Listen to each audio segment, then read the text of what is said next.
Hey folks, so I have a 2001 Subaru Outback and the oil pressure switch was leaking oil all over the engine.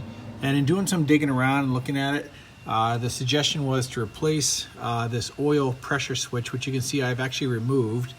But the steps included involve removing the alternator, disconnecting the connectors, taking the belts off. I thought, man, just seems like there's an easier workaround on that. I think I found it.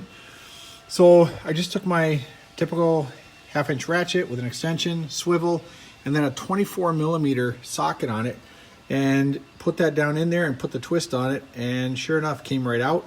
So I'm gonna clean up all this, separate the two, and I have the new one sitting right here, and put the new one in and see how we do from there. So stay tuned.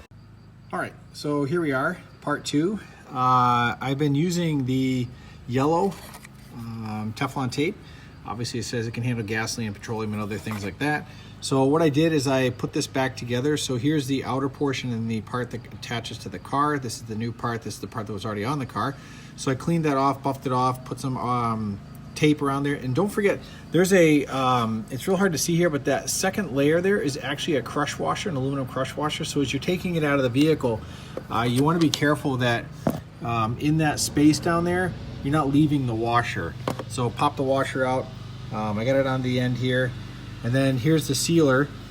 Now, there's also yellow Teflon tape in between these two, mating these two fittings together.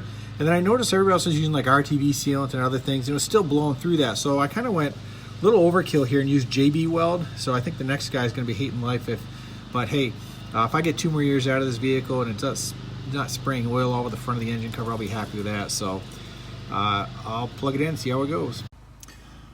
All right, so there it is.